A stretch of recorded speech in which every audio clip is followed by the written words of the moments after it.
Unahin muna natin ang technicality. Tama ba ang proseso o mali? Klarong-klaro, kahit mali ang proseso, gusto nyo pa rin ituloy ang impeachment? Oh my God, anong klaseng meron tayong mga senador, mga kaibigan? Ordinaryong mga Pilipino, tayo, naiintindihan natin, in simple word, naiintindihan natin na nagdesisyon na ang the highest court na illegal yan. So illegal, ano pang gagawin natin? Isundin.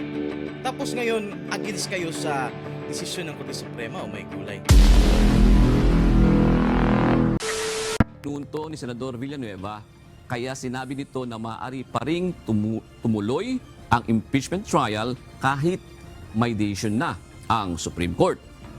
June, sui generis ang impeachment court. Ibig sabihin, unique, natatangi at may sarili itong uri o description. Ito ang nilinaw ni Senador Joel Villanueva kasunod nga ng paglalabas ng desisyon ng Supreme Court na unconstitutional o labag sa saligang batas ang naisampang impeachment case kay Vice President Sara Duterte. Paliwanag ni Senador Villanueva, nangyari na ito dati sa impeachment case ni former Chief Justice Renato Corona, kung saan pinagbotohan anya ng mga senator judge kung susundin nila ang desisyon ng Korte Suprema kaugnay ng impeachment trial sa dating Chief Justice. Giit ni Villanueva, nasa impeachment court pa rin ang desisyon. Supreme Court made that decision or not, the impeachment court will proceed. And I'm sure someone will raise it during the impeachment proceeding. Pero ang tanong, siyempre pagdebatihan niyo mga kaibigan kung itutuloy o hindi. Alam naman natin, maraming ang gustong ayaw matuluyan. So, sigurado, walang panama pa rin yung mga plano ng ibang mga senador dyan mga kaibigan na gustong ituloy ang impeachment na yan. For sure, someone will raise it. Diba? So, but we are sui generis ang impeachment court. So, we will proceed. So, these are all questions that will be raised, diba? With the decision of... Ba't ka magpo-proceed? Sinabi na nga ng korte na illegal yung impeachment na yon. Nilabag nila ang 1-year bar rule. Tapos mag-proceed. Kung kahit ako naman, nagsabi ng Korte Suprema na illegal yan. Tapos magpatuloy ka pa rin dahil ibang branch ka ng government. Di ba napaka-awkward naman mga kaibigan? Ipagpalagay natin na matuloy. Kasi ituloy talaga nila. Do you think walang haharang? Ang dami nang lapses. Gusto mo pang ituloy? O sige, harangin yan. Si Senador Rodante Marcolita lang ang harang yan mga kaibigan. At pagbobotohan yan, sigurado yan. Basura nga talaga yan. Bakit pa ipinipilit ng mga to? Before sinasabi nila na kung magkaroon ng hindi pagkaunawaan, idudulog sa Korte Suprema. Kasi nga ang Korte Suprema ay ang last sort of decision. Tapos ngayon may decision ang Korte Suprema at nagsasabing illegal ang impeachment na yan. Tapos ituloy nyo pa rin? Ang dami nag-iiyakan mga kaibigan. But anyways, sa huli ng video natin, papakita ko yung mga pro-impeachment na mga nag-iiyakan. Okay, tuloy muna natin ang video ito. The Supreme Court, will the impeachment court submit to the decision of the Supreme Court? Ayon naman kay Senador Vicente Tito Soto III bilang miyembro ng impeachment court, mas gusto niyang marinig kung ano ang masasabi ng House of Representatives.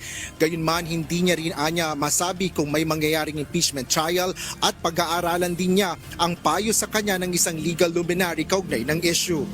Legal luminary? Halata ka masyado.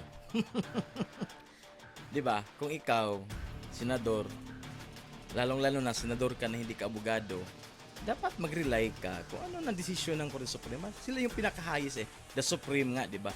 Tapos, kini-question nyo ang desisyon ng Korte Suprema. Wow, ah. Merong nag-a-advise sa akin na pwede raw namin i-disregard, ng Senate yung Supreme Court decision. Ang tanong, sino kaya nagsabi niyan nga wag nyong sundin yung Supreme Court? Ang dami na nga mga sinasabi mga kaibigan na kung merong hindi pagkaunawaan ang Kamara at Senado ay idudulog nila sa Korte Suprema para ang Korte Suprema ang maging mediator at magagawa ng desisyon kung ano talaga ang tama at mali. Tapos ngayon na meron ng desisyon ng Korte Suprema, ang dami na namang kyaw-kyaw na against sa desisyon ng Korte Suprema. Wow, saan na ba talaga lugar ang tama? Oh my gulay, no? Because it tramples over the work of the Senate na kahiwalay. Ano? Separate body kami. So, yung advice na yun, ay pag-aaralan ko muna bago. Yan nga, separate body kayo. Pero kung meron kayong mga confused, kung meron kayong pinagdidibitihan, saan kayo dumudulong? Di ba sa Korte Suprema? Tapos dahil ayaw niyo ang desisyon ng Korte Suprema, ang dami na niyo namang kyaw-kyaw. Parang sinasabi niyo naman, hindi, separate body kami. Pwede namin gawin kung anong gusto namin gawin. Di ba ang gulo, no? Kung meron silang gulo, dumudulog sila sa Korte Suprema. Tapos ngayon naman, may sagot ng Korte Suprema, ayaw na naman sundin. Sasabihin naman, you are in separate body. Oh my gulay talaga itong hindi natin maintindihan itong gobyerno sa Pilipinas, mga kaibigan. Ang dami kasing matatalino, no? Mag-comment. Nanindigan naman si Senador Bam Aquino na dapat ipagpatuloy ang impeachment trial alinsunod sa mandato ng konstitusyon. Nanawagan rin ito sa mga kapwa-senador na agad na magsagawa ng caucus o pagpupulong para talakayin ang desisyong binabaliwalaan niya ang kanilang tungkulin sa saligang batas. Naniniwala ako na dapat matuloy yung impeachment trial. Yung mandato, tungkulin at kapangyarihan na nakasaad sa saligang batas ay nasa Senado at walang iba. So ang ibig mong sabihin, kahit illegal ang pagproseso ng impeachment, basta kay ang gusto nyo, ang mandato nyo, pag merong nagreklamo ng impeachment ay i-trial talaga. So hindi na lang, bahala na lang kung ano ang technicality. Tama o mali ang technicality, bahala na lang basta kay magkaroon ng trial, ganun ba yun? Anong klaseng mindset meron tayo, mga kaibigan, no? 'Di ba? Isa pa, nagdesisyon ng Korte Suprema na illegal. Tapos yung mindset nyo, ituloy pa rin ang impeachment. Unang-una, unahin muna natin ang technicality. Tama ba ang proseso o mali? Klarong-klaro, kahit mali ang proseso, gusto nyo pa rin ituloy ang impeachment? Oh my God! Anong klaseng meron tayo mga senador, mga kaibigan? Ordinaryong mga Pilipino, tayo, naiintindihan natin, in simple word, maintindihan natin na nagdesisyon na ang the highest court na illegal yan. So illegal, ano pang gagawin natin? Di sundin. Tapos ngayon, against kayo sa desisyon ng Korte Suprema, oh my gulay. Daan na kaming dinggin ang lahat ng ebidensya para makapagdesisyon ng patas. Then do it. And February 6, next year, ayusin nyo muna ang technicalities. Pagsabihan nyo yung mga kampo nyo, mga alay nyo, sabihan nyo, ganito ang proseso. Para wala ng problema sa technicality at yung gusto nyong impeachment ay matuloy. But for now, ang dami yung mali, illegal, then manigas muna kayo. Maghintay muna kayo ng 1 year. Bilang mga hukom, kaya dapat ituloy na to. Ituloy na yung impeachment trial. Yeah. Nagpahayag naman ng pagkadismaya si Senador Risa Ontiveros sa biglaang pagpigil ng Korte Suprema sa pagdaraos ng impeachment trial laban sa Vice Presidente. Ngunit malinaw din naman anya na sinasabi ng Supreme Court na hindi nila pinapawalang sala si VP Duterte at maaaring ma-file ang impeachment complaint sa susunod na taon. Ngunit ipinagtataka nito kung paano nalabag ang 1-year ban rule. Ngayong isa lang naman anya ang kaso na iniakyat sa Senado ayon na rin sa desisyon. Paano doon nailabag? Wow, tinatanong mo pa talaga ang Korte Suprema, Risa. Ang galing mo, Ang galing mo. Ang galing mo kasi meron kang consultant. mismo ng Korte Suprema sa Gutierrez versus House of Representatives. Welcome naman kay Senador Jinggoy Estrada ang desisyon ng Supreme Court. Anya, isa itong paalala na lahat ng mga hakbang sa pagpapanagot ng mga public official ay dapat nakaangkla sa legalidad at due process. Kaugnay nito, bilang co-equal branch ng pamahalaan, dapat anyang sumunod ang Senado sa desisyon ng Korte Suprema kahit na itinuturing na isang political process ang impeachment proceedings. Ayon naman kay Senador Francis Kiko Pangilinan, bagaman hindi pa nito nababasa ang desisyon, mukhang isinasantabi ng SC ang legal principle ng presumption of regularity ng mga aksyon ng co-equal branch. Bagaman kailangang igalang ang Korte Suprema, napapaisip niya siya kung ganito rin ang magiging pasya ng SC kung sinunod ng Senado ang saligang batas kaugnay ng pagsasagawa ng trial forthwith noong Pebrero. Para naman kay Senador Amy Marcos, dapat igalang at respetuhin ang desisyon ng Korte Suprema. Nanawagan rin ito sa mga kasamahang senador na magtrabaho at atupagin ang kapakanan ng mamamayan. Naglabas rin ng pahayag si Senador Ronald Bato de la Rosa sa pamamagitan ng isang social media post.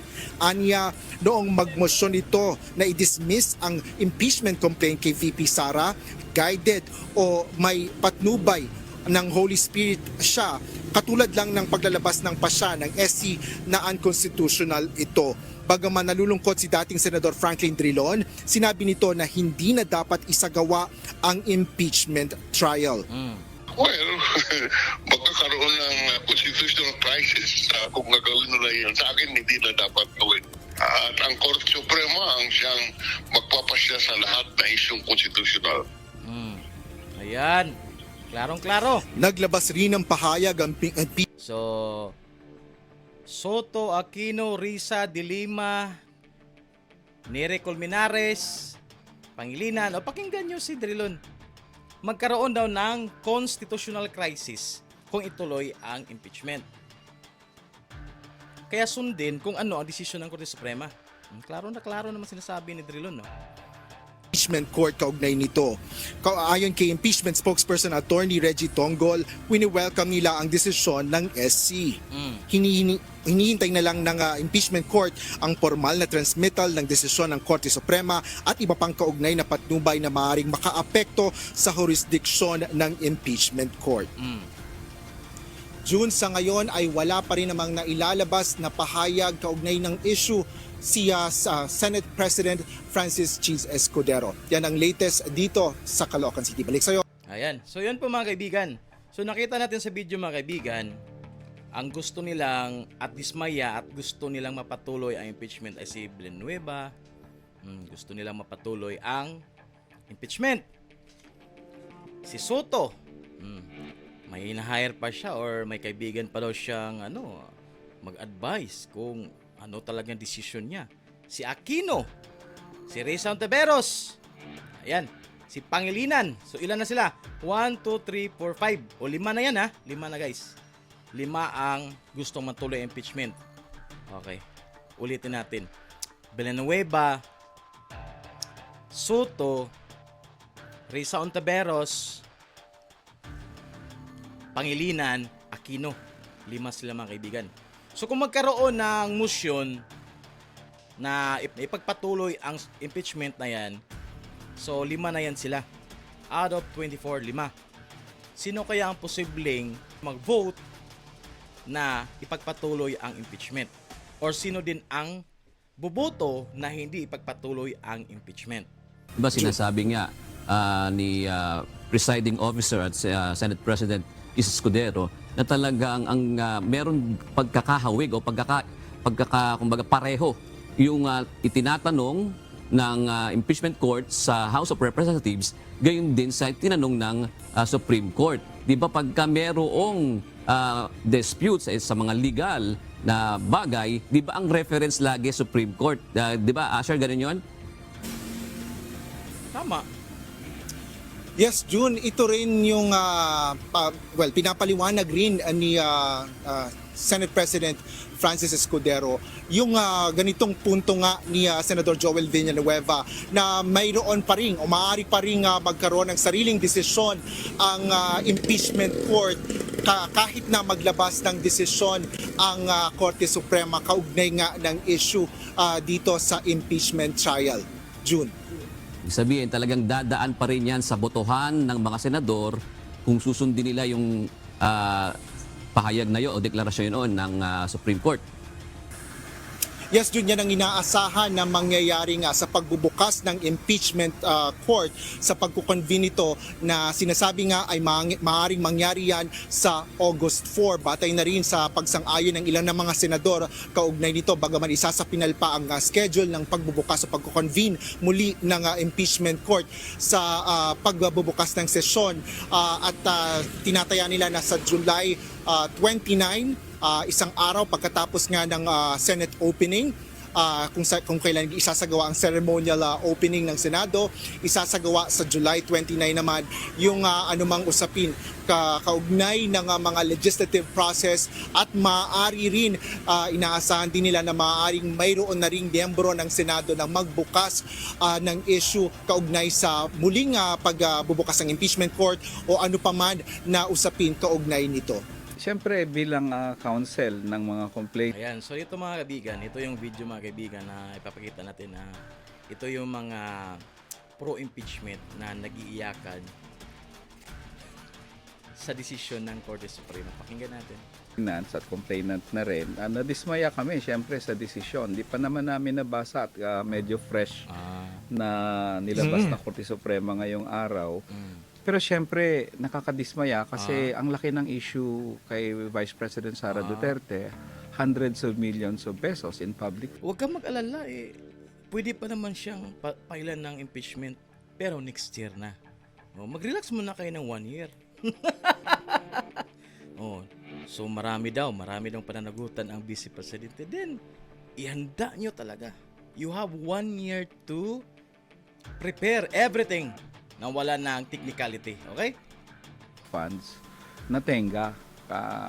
Bagamat sinasabing pwede naman mag-file next year, still another year na parang hindi makilatis kung saan nagastos yon sa mga Mary Grace Piatos, yung pera na marami namang biktima ng baha ngayon. Walang pondo, di ba? Kulang tayo ng pondo. May gulay nimo. Kine-question mo ang walang pondo para sa flood control. Pero hindi ka nag-question sa 5,500 flood control na walang nakitang proyekto. Itong mga taong to, hindi mo maano talagang prinsipyo. Selective ang mga ipinaglalaban. Yun ang pangit dyan. Kung may ipinaglalaban ka, wala kang selective. Kung may nakita kang mali, mali yun. Pero napaka-selective mga kaibigan. Parang iniisip niya, sayang daw yung pera na yun sa confidential fund kasi nga wala na tayong budget, binabaha na tayo. Parang panggasto to sana sa flood control. Pero hindi mo kina-question yung nasaan na yung 5,500 flood controls? Billions yun? Tahimik ka nun? Oh my gulay. On the 1-year bar, so let's be clear first, no?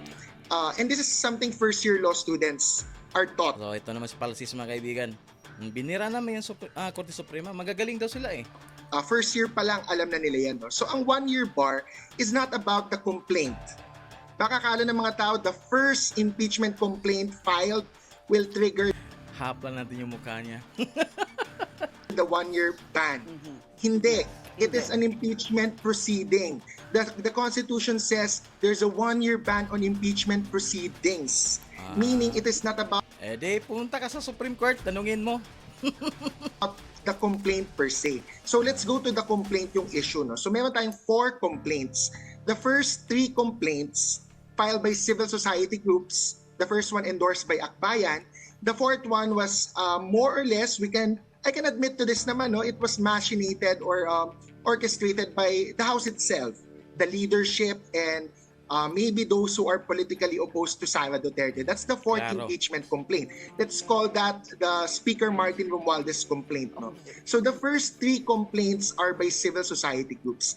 The very first one was filed before the House on December 2, 2025. That was endorsed by Akbayan and filed by the civil society groups.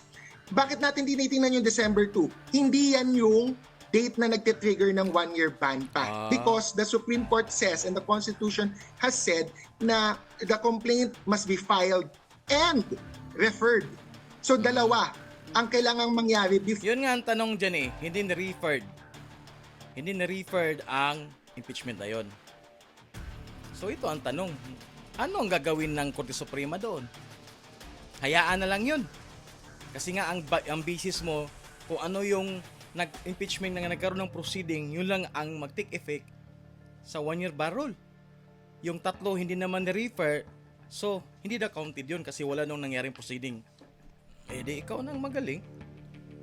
Magaling ka pa sa korte pala. Okay, palses. For the initiation of the proceedings is triggered and the 1-year ban applies. Did this come as a shock to you? Oh, yun. Yun po si Palsis, mga kaibigan. Alam naman natin yan. Next naman, mga kaibigan, is si Laila Dilemma. Ayan. Maswerte sa Laila Dilemma, mga kaibigan. Maswerte. Kasi ang prosecutor, gusto sana siyang ibalik sa kulungan. Pero merong pumatok sa ulo ng prosecutor, mga kaibigan.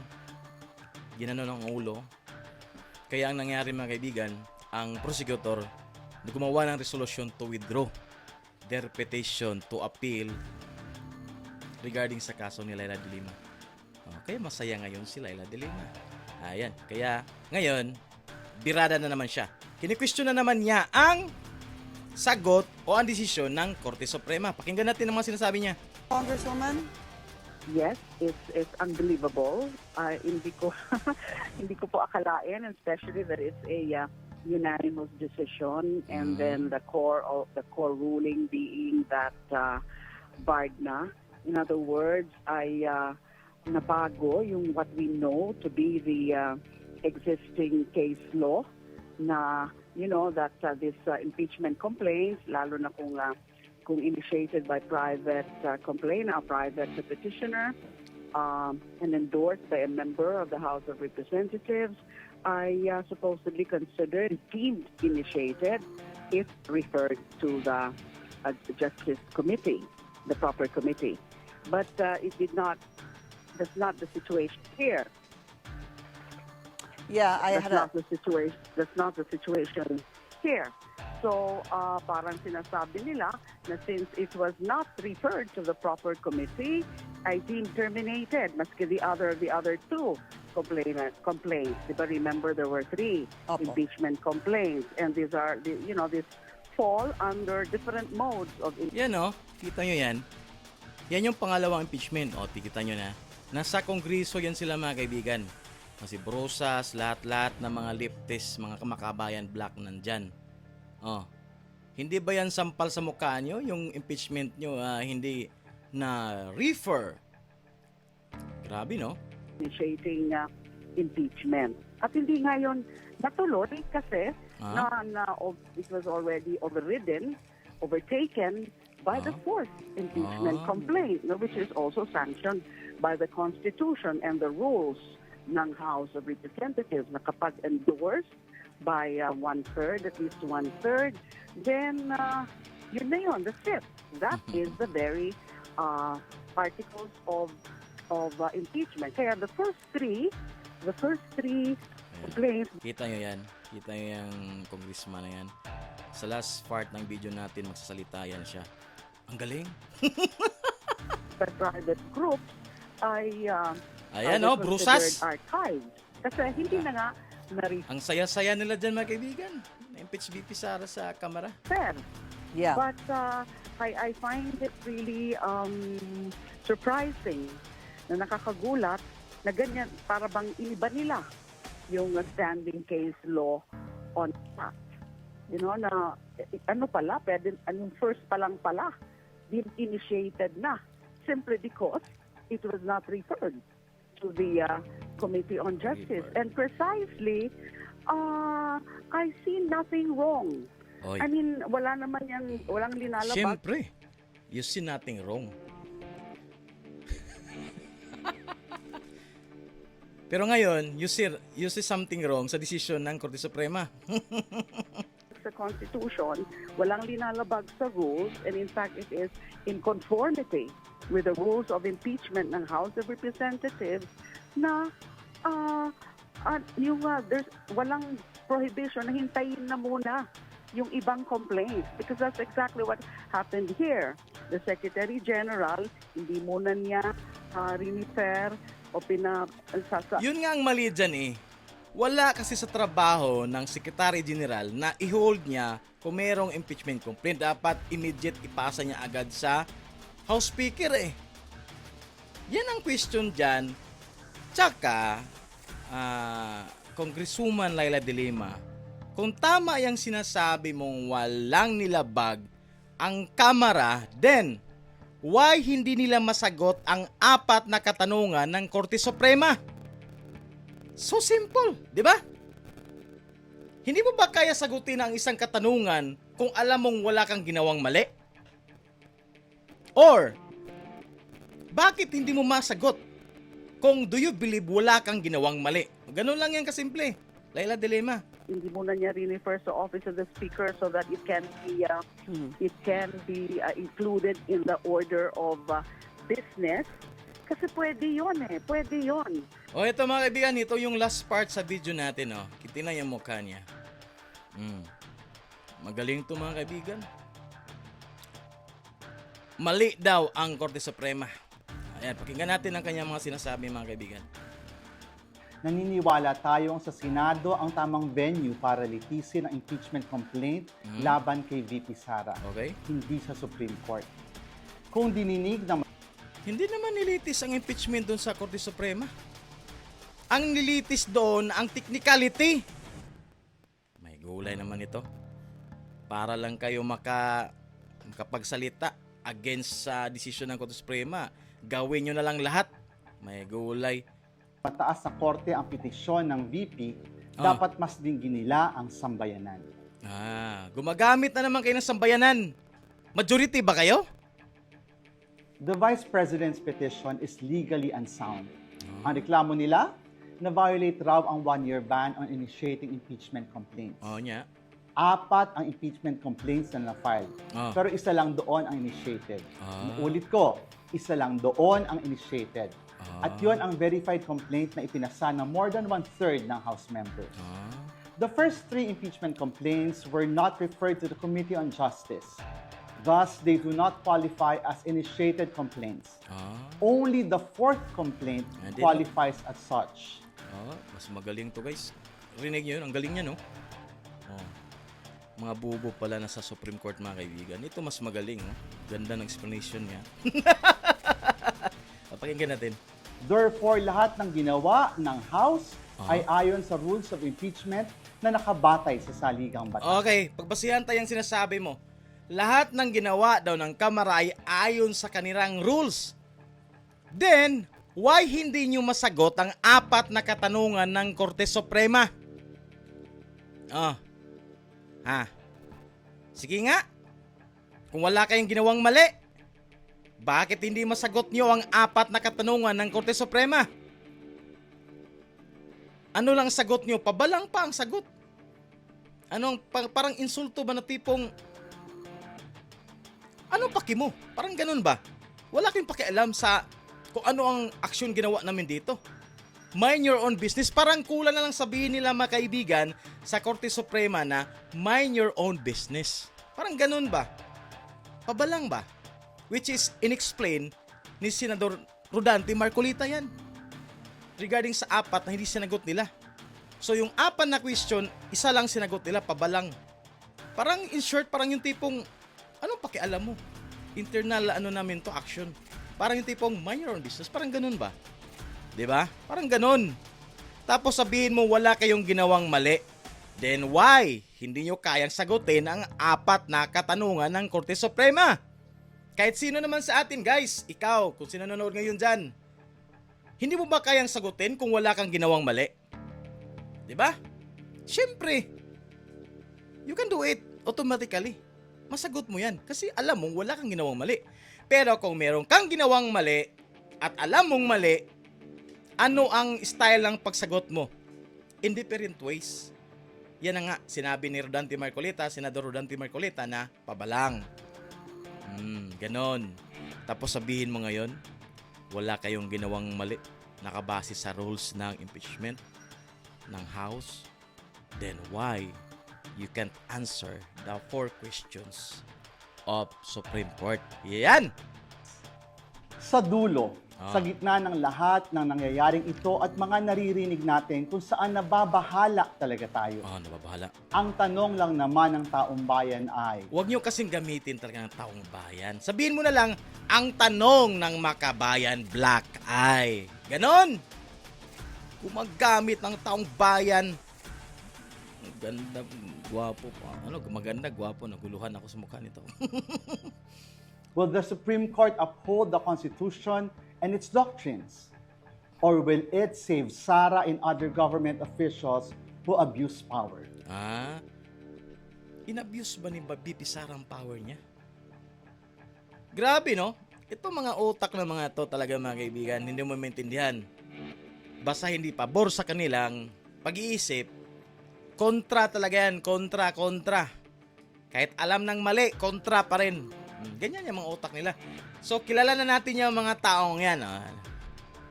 Sino yung mga ayaw sa desisyon ng Korte Suprema? Villanueva, Soto, Aquino, Risa Ontiveros, Pangilinan, 5 ka senador. Tapos Nere Colmenares, Laila de Lima, at ito, anong pangalan nito? Sino kilala? Kilala nyo ba to? Ang kilala ko lang dito yung bibig niyang gano'n, no? Yan lang eh. Pero hindi ko kilala pangalan nitong congressman na to. Congressman yata to sa Kabataan Party List, no? Hindi ko maano yung niya. So yun na nga, mga kaibigan, klarong-klaro, naririnig natin yung mga reason out ng mga nag-iiyakang mga pro-impeachment individuals. Rinig natin yung mga iyakan lang, mga kaibigan. Wait lang, tanggalin ko muna ang mukha nito. Ayan. So, di ba? Klarong-klaro. Gusto nilang i-voice out, ilathala sa publiko na walang ginawang mali ang Kamara regarding sa technicality ng impeachment complaint na against BP Sara. Pero yun nga, mga kaibigan, kung walang mali, then why? You can't answer the 4 questions of the Korte Suprema. Supreme Court. Hindi nila masagot. Pabalang pa. Para pang yung tipong paastig ba? Parang, para sa akin lang ha, parang yung tipong parang ano ba? Mind your own business. Huwag mo kaming pakialaman. Parang ganun ba? Doon na-trigger ang Korte Suprema. Parang sino itong mga to Okay. Ito yung desisyon. Nag-iyakan. Wala kaming ginawang mali sa House Rule. Hindi labag sa Constitution. Sinunod namin ang House Rule. Ang magandang proseso ng impeachment trial. Walang nilabag na 1-year bar rule. Okay, let us accept their reason out. Pero why hindi nyo masagot ang 4 na katanungan ng Korte Suprema? Yun eh. Yun. Yun ang pinakabuod sa lahat ng ingay sa Kamara against decision ng Korte Suprema. Why hindi nyo masagot ang 4 na katanungan? Yun lang yun. Diba? So, yun ang mga kaibigan. I hope nag-enjoy kayo sa ating video sa araw na ito. So, kung sino mang mga brilliant mind dyan, mag-comment po. Ayan, hindi po tayo abogado. Nakabase lang kung ano yung nakita nating tama at mali. Diba? Hindi tayo dito nagmamagaling. Nakabase lang tayo sa kung ano ang tama. At kung ano din naiintindihan natin. Nakakaintindi naman tayo din kaunti sa batas. Base na rin sa mga nakukuha nating ideas sa mga magagaling na abogado. Katulad ni na Attorney Harry Roque, Senador Rodante Marcoleta, Salvador Panelo. Lahat ng mga abogado na positive or yung tipong nagsasabi lang kung ano ang tama. Hindi yung tipong dahil against sa will niya, against sa prinsipyo niya, kahit mali, aayon siya. Kahit tama, ayaw niyang sumang-ayon. Ganun lang yan eh. Kaya minsan mga kaibigan, naisip natin na mas mabuti pang hindi ka totally matalino kaysa sobra mong talino. Kasi pag sobra kang talino, parang ayaw mo makinig sa opinion ng ibang tao. Ayaw mo malamangan. Parang yung tipong mataas masyadong ego ba, no? Pero marami diyang matatalino na nakabase talaga kung ano ang batas. Ayan, may prinsipyo. Yung prinsipyo ba na naaayon talaga kung ano ang tama, hindi yung prinsipyo na dahil hindi ka kakampi or kakampi, doon ka. Walang prinsipyo yung mga ganyan mga kaibigan. Dapat kung ano ang tama, abogado ka naman, yun ang paniwalaan mo. At kung abogado ka, syempre, naniniwala ka na ang Supreme Court is the highest court ng bansa. Tapos, ayaw mo sumang-ayon sa kanilang desisyon, tapos kini-question mo pa. Di ba? Yun ang masasabi natin dyan mga kaibigan. So, yun na nga. Yun ang mahirap mga kaibigan dito sa Pilipinas. Hindi mo maintindihan. Before, ang daming kyaw-kyaw na kung i-dismiss itong impeachment na to, ay dudulog kami sa Korte Suprema. Kasi i-question namin, kasi gusto namin mailatag talaga ang mga ebidensya regarding sa article of impeachment. Kasi nga para sa taong bayan. Tapos ngayon, sumagot na ang Korte Suprema regarding sa technicality issue ng impeachment na yan. Tapos, ayaw mo niyong i-accept. Lahat kayo nag-iyakan. Dismayado kayo sa desisyon ng Korte Suprema. Wala kayong nilabag. Then wala palang nilabag. Then why you can't answer the 4 questions na hiningi ng Korte Suprema? Diba? Tayong mga ordinaryong Pilipino, maintindihan natin yan. Oo nga no? Ba't hindi nila masagot kung wala silang ginawang mali? Yun ang big question yan mga kaibigan. So ano masasabi niyo mga kaibigan sa ating topic sa araw nito mga kaibigan? I hope mag-comment kayo. Yun na nga, your opinion matters. Kaya comment na mga kaibigan para mabasa ko rin ang inyong mga komento regarding sa mga latest na nangyayari sa ating bansa. I hope nag-enjoy kayo sa ating video. Huwag pong kalimutan mag-like, share, and subscribe. Until next time mga kaibigan. Bye-bye!